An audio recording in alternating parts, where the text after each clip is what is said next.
જર્જરિત હાલતમાં જોવા મળી રહ્યો છે। આ બ્રિજ જર્જરિત હાલતમાં હોવાનું સામે આવ્યું છે। બ્રિજના બંને બાજુમાં ખાડા પડી ગયા છે। ગોમતીપુર કોર્પોરેટરે રજૂઆત કરી હતી ત્યારે ઇકબાલ શેખે રજૂઆત કરી હોવાનું સામે આવ્યું છે। રજૂઆત બાદ પણ તંત્રએ કામગીરી કરી છે। રાતોરાત બ્રિજ રિપેરિંગની કામગીરી કરી દેવામાં આવી છે।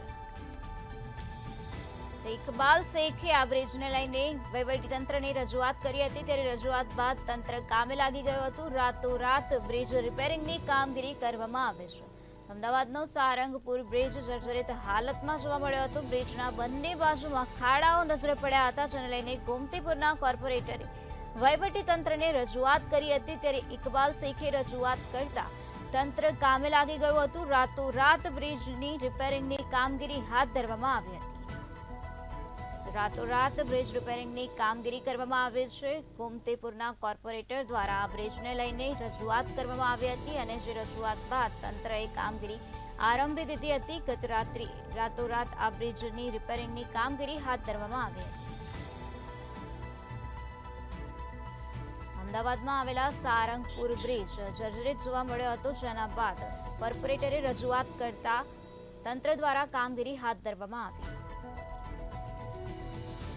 ગોમતીપુર વિસ્તારમાં આવેલ સારંગપુર બ્રિજ જે પરા વિસ્તારના ગોમતીપુર, રખિયાલ, ઓઢવ, બાપુનગર તેમજ પરા વિસ્તારને તમામ વિસ્તારોને જોડતો અને સિટીમાં પશ્ચિમ વિસ્તારને જોડતો એક વર્ષો જૂનો બ્રિજ આવેલો છે।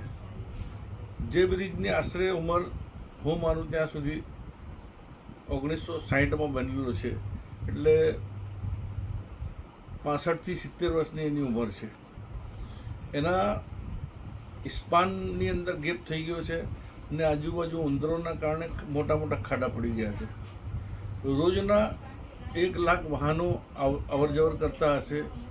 કોલેજ, સ્કૂલ જવા માટે વિદ્યાર્થીઓ, વેપાર માટે જતા ત્યાંના નાગરિકો અને ધાર્મિક કામથી જતા ત્યાંની એસટી બસો જે બહારગામ જતી હોય આવતી હોય એ તમામ આ બ્રિજનો ઉપયોગ કરે છે અને આ બ્રિજને વારંવાર નાના નાના ખાડા પડી જવાના કારણે થીકડા મારીને કામ કરવામાં આવે છે।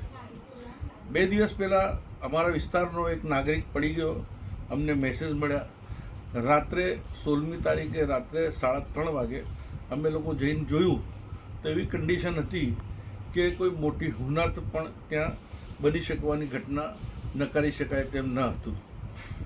આ બાબતે પ્રેસના મિત્રોને અને ડેપ્યુટી કમિશનર બ્રિજને અમે જાણ કરી। તાત્કાલિક અસરથી આવતી ગઈકાલે એટલે 17મી તારીખે રાત્રે 1 વાગે સમારકામ કામ ચાલુ કર્યું છે। પરંતુ બ્રિજની જે કોર્પોરેશનની હદ અને રેલવેની હદની વચ્ચે બાય ચાણી થઈ રહ્યું છે। એકબીજાના ઝઘડાના કારણે બ્રિજની વચ્ચે જે સ્પાન છે જે રેલવેના પ્રેમાઇસીસમાં આવે છે એ લોકો એમાં કોઈ કામગીરી કરી શકતા નથી, ત્યાંથી મંજૂરી મળતી નથી અને કોર્પોરેશનવાળા ફક્ત કે ભાઈ અમે એ કામ નહીં કરી શકીએ, અમે અમારી પ્રીમાઇસીસનું કામ કરીએ એમ કરીને લોકોના જીવ તળિયે ચોંટેલા છે। એ કન્ડિશનનું વર્તમાન સ્થિતિ છે। પરંતુ આજે જે પણ સમારકામ થયું એનાથી થોડું ઘણી રાહત મળશે, પરંતુ આવનાર સમયની અંદર એ બ્રિજને તાતી જરૂર છે। ત્યાં મોટા એ બ્રિજનો પહોળો કરવામાં આવે, જે પ્રમાણે પશ્ચિમમાં સારા બ્રિજો 3 લેનના 6 લેનના બનાવવામાં આવે છે એ પ્રમાણેનો પરા વિસ્તારનો પણ બ્રિજ બનાવવામાં આવે એવી મારી માગણી છે।